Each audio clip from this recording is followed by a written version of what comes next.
René, tu as été une figure importante du secteur photo de la fin des années 90 jusqu'à tout récemment. Parle-nous de ton parcours, s'il te plaît, à l'École des arts visuels.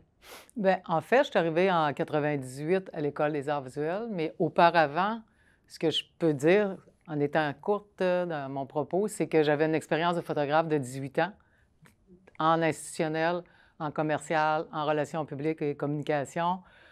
J'ai travaillé avec des chercheurs, donc j'avais des relations aussi avec, au niveau de la production, mais aussi au niveau de la création et au niveau du reportage. Alors, je suis arrivée ici. C'était complètement un autre type de travail parce que là, c'était au niveau de la pédagogie, du soutien à l'enseignement.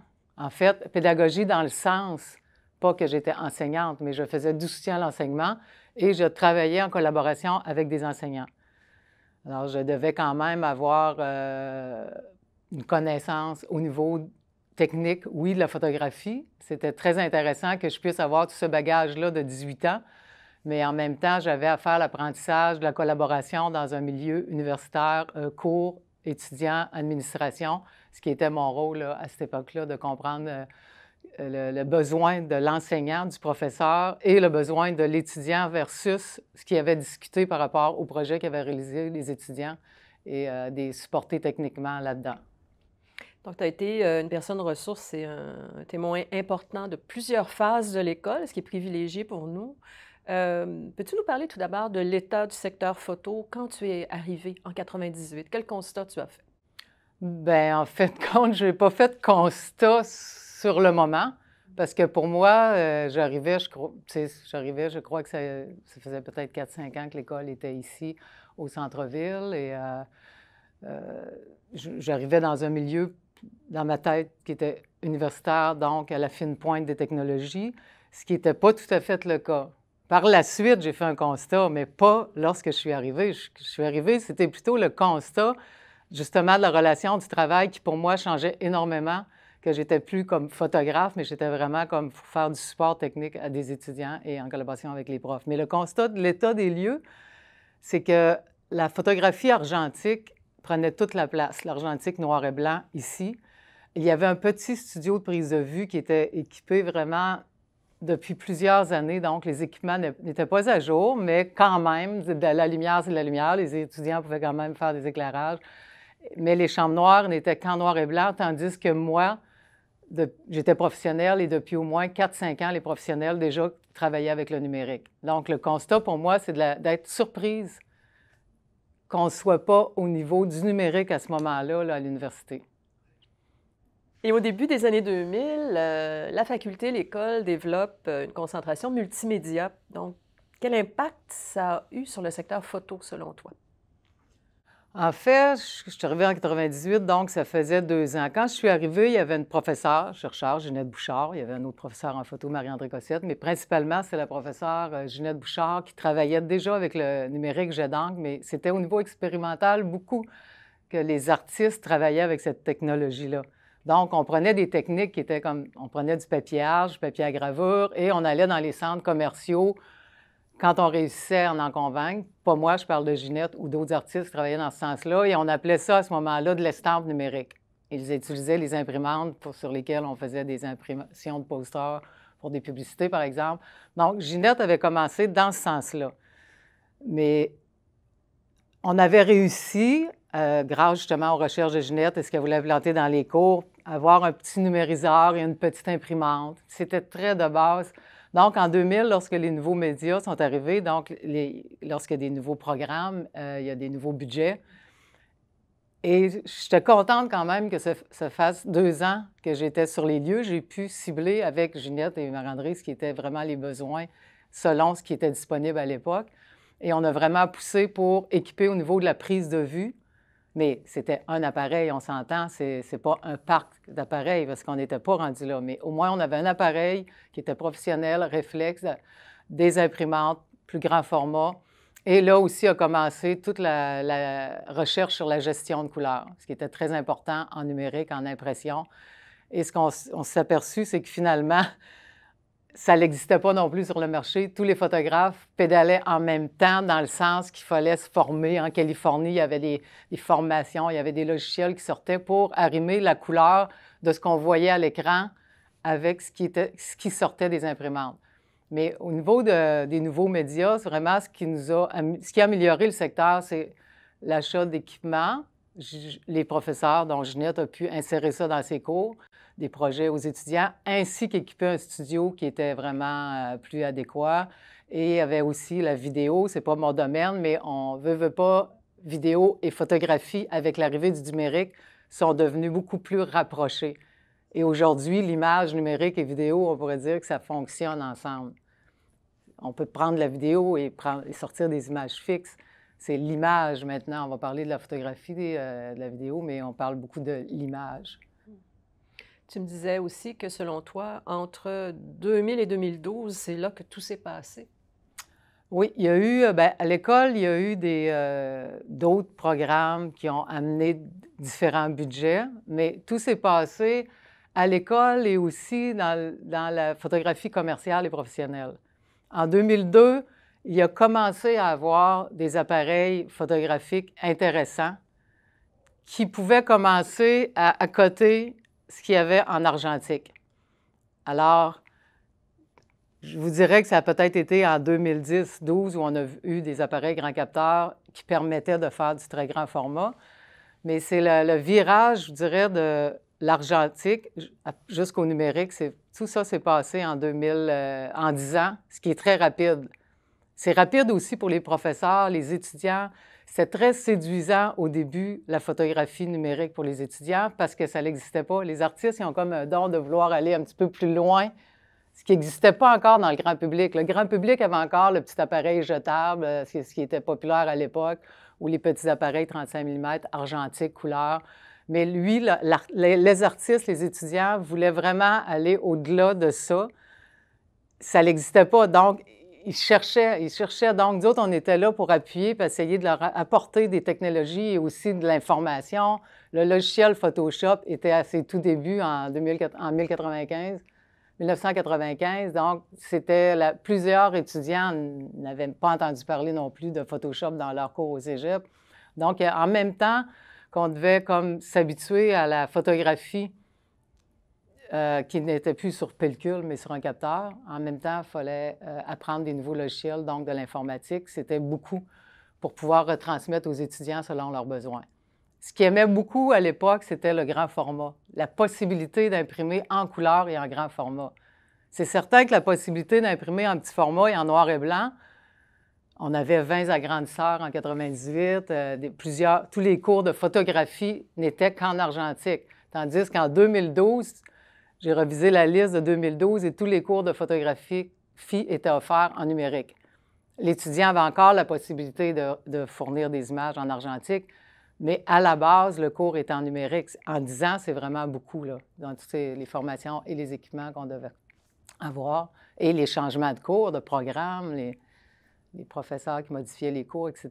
On s'éloigne de 1998, de l'argentique et de moi, mon arrivée à l'école. Ce que je pourrais dire, c'est que j'étais quand même très épatée de voir la créativité des étudiants par rapport à, pas le peu de techniques, c'était des techniques traditionnelles, mais les possibilités n'étaient pas si grandes. Mais par la création, les idées, ils réussissaient à aller vraiment au-delà de ce que moi, je voyais auparavant dans la photographie commerciale. Je côtoyais beaucoup de photographes commerciaux. Les règles étaient plus convenues. Bon, OK, il y avait une mode d'éclairage. Tous les photographes utilisaient cet éclairage-là, une mode de sorte de tirage contrasté ou pas contrasté selon les époques. Tandis que j'arrivais ici et les étudiants, là, ça allait d'un étudiant à l'autre. C'était même pas des tendances. C'est ce qui était vraiment, moi, ce qui m'a séduit au début, peut-être, même de vouloir rester ici. C'est la créativité que je trouvais, là, qui allait toujours au-delà des limites. Puis c'est eux aussi qui ont poussé, dans le fond, l'école de faire pousser vers le numérique, parce que pour eux, là, ils étaient comme d'avant-garde à cette époque-là. Ça ne semble pas être ça aujourd'hui, mais c'était de l'avant-garde d'utiliser du jet d'encre grand format, puis d'aller faire imprimer et de réintervenir sur les papiers, les découper, les faire tremper à l'eau pour voir si l'encre va disparaître, va se rentremêler avec du tirage conventionnel. Ça, tu vois ça juste à l'Université Laval en art visuel. C'était vraiment merveilleux. Donc, là, je poursuis avec le 2006, le Litain. Il y a un professeur qui est arrivé, Richard Baillargeon, un artiste, photographe, qui a pris en charge plusieurs cours à un moment donné. Et oui, on insérait justement des projets où ils devaient imprimer au final des petits moyens format couleur, parce qu'à l'école, on était dans le noir et blanc. Et de plus en plus, on se disait, ça ne fonctionne pas, il nous manque d'équipements. Les étudiants sont obligés d'aller dans le commerce pour faire imprimer. Les couleurs ne correspondent pas à ce qu'ils voient à l'écran, ce qu'ils ont discuté, ce qu'ils veulent avoir. Donc, on s'est dit, ça nous prend notre laboratoire pour arrimer les besoins du cours, du concept avec la sortie désirée là, par rapport à la qualité du travail. Et Richard et moi, on a parti un projet qui a duré comme des demandes sur peut-être 5 ans avant d'aboutir au Litain, qui est maintenant notre laboratoire intégré de tirage et d'impression numérique. Ce qu'on ne voulait pas non plus comme étant un service, on voulait un lieu de recherche, un lieu où les étudiants n'ont pas peur d'arriver et dire « bien, c'est pas les couleurs que je veux, peut-être qu'elles sont sorties comme ça à mon écran, mais je voudrais aller au-delà de ça, ou est-ce qu'on peut prendre un papier, le tremper, le remettre dans l'impression, etc. » Toutes sortes de choses, de techniques qu'on ne pouvait pas faire non plus dans le commercial, mais avec des équipements aussi très, très professionnels, là, qui étaient vraiment là, à la fine pointe des technologies. Et encore aujourd'hui, donc là, c'est en 2006, on est rendu en 2019. Le technicien Alain Fournier qui s'occupe du Litain, dès le départ du Litain, il était à l'emploi en tant que technicien pour travailler lui aussi avec les professeurs, chercheurs, étudiants. Il s'affaire toujours à amener des nouvelles solutions, des nouveaux équipements, des nouvelles propositions pour que les étudiants puissent continuer la recherche et essayer d'aller plus loin que ce qui se fait là, commercialement au niveau des techniques. Parce que nous autres, ici, à l'université, on doit aussi souvent hybrider ce qui ne se fait pas dans le commerce. On doit hybrider, on doit aller plus loin que ce qu'on peut avoir. Puis souvent, ça ne vient pas nécessairement de nous. Oui, en tant que technicien, on apporte des solutions, mais les solutions, on les trouve parce qu'on a des demandes au niveau de la recherche des étudiants, recherche de maîtrise, recherche au bac, par les professeurs aussi. Le rôle du technicien est d'essayer de trouver des solutions et de les amener plus loin. Renée, dans ton parcours, tu as eu le statut de technicienne experte. Tu as beaucoup d'expérience, donc j'aimerais avoir un commentaire de ta part sur le rôle des techniciens et des techniciennes par rapport au rôle des enseignants, la collaboration, votre rôle dans l'école en termes de soutien à l'enseignement. Ce que je viens d'aborder, ça va dans ce sens-là. En fait, lorsqu'on parle d'hybridation, bon, le rôle du technicien expert, c'est d'être capable d'aller au-delà de ce qui se fait sur le commerce, de ce qu'on apprend dans nos cours en photographie, dans les cours techniques. C'est avec les années d'expérience et l'expérimentation personnelle qui fait qu'on peut aller jusque-là et d'essayer d'ouvrir, défoncer des portes, de chercher. Et c'est à ce niveau-là que moi, à un moment donné, j'ai eu le poste de technicien expert. Mais le rôle du technicien, c'est vraiment la collaboration avec le professeur. Quand je parlais de pédagogie tout à l'heure, je ne parle pas que j'enseignais ou que les techniciens sur place enseignent, mais on fait du support à l'enseignement. On pourrait dire que c'est un enseignement à l'individuel. L'étudiant qui arrive, il a eu son enseignement dans son cours, il a son projet, on doit l'aider à trouver une solution. Puis on doit même le pousser à aller de l'avant. Donc, on est quand même assez dans une position clé versus l'enseignant, le professeur. Mais en même temps, le professeur, le technicien, s'il ne comprend pas ce que le professeur veut apporter, ou que même, je dirais, l'école va apporter. Parce que l'école en art, ici, ce qu'elle apporte, sa philosophie de l'art n'est peut-être pas la même qu'une autre école. On a nos particularités à Laval. Donc, si le technicien n'est pas capable de comprendre le sens de ce que l'enseignement, il faut que tout le monde travaille dans le même sens, en fait, au niveau des professeurs, les techniciens. C'est une belle collaboration. Et ensuite, bien, l'étudiant qu'on a à supporter, c'est facile. c'est facile parce que lui, il sent une confiance, il sent qu'on est là. Oui, le prof, il n'y aura pas à se questionner, est-ce que mon prof il va dans ce sens-là, par rapport à mon concept? Normalement, le technicien est supposé d'être en lien avec les cours. Et certains professeurs impliquent de façon plus rapprochée même les techniciens avant de lancer des nouvelles propositions dans les cours, ce qui a trait à la technique, évidemment, là. Dirais-tu que cette synergie-là entre certains professeurs avec qui tu as travaillé t'a permis de pouvoir avoir une certaine influence sur le développement des choses, une certaine possibilité de développer certains aspects? Oui. Le Litin, entre autres, le laboratoire, c'est vraiment fait comme ça, en collaboration. C'est pour ça que j'ai dit, on est tous ensemble. Parce que si le professeur a une idée, le technicien étudiant n'embarque pas, ça ne fonctionne pas. Tu sais, chacun de son côté ne peut pas arriver puis j'achète ou je munis l'école de tel équipement. Si le professeur, ce n'est pas dans ses intentions de poursuivre avec les étudiants dans ce sens-là, ou l'étudiant à la recherche, ça ne fonctionne pas. Il faut être tous ensemble, puis c'est comme ça qu'on avance, puis c'est dans ce sens-là qu'on avance très rapidement. Que moi, je peux dire, la période où j'étais ici, c'est entre 2002 et 2012. Et on a conservé l'argentique. Ça, c'est fantastique aussi. Il y a des écoles qui ont tout balancé. On a conservé la possibilité, mais on lui a laissé la place qu'elle devait avoir.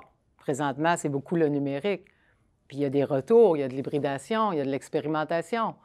L'étudiant a toutes ces possibilités-là.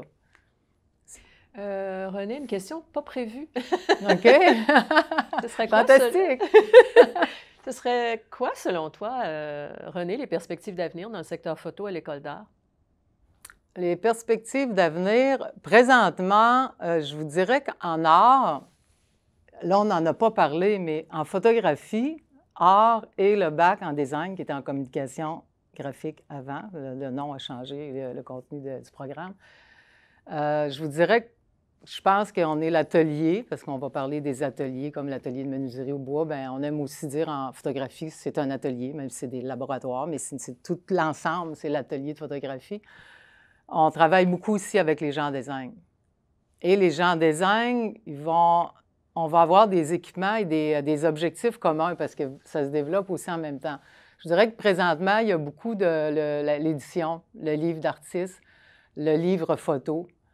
Moi, je pense qu'à court terme, c'est déjà commencé parce qu'il y a déjà un microprogramme là, en livre d'artiste, un microprogramme ou un cours au bac, là, ça dépend des années.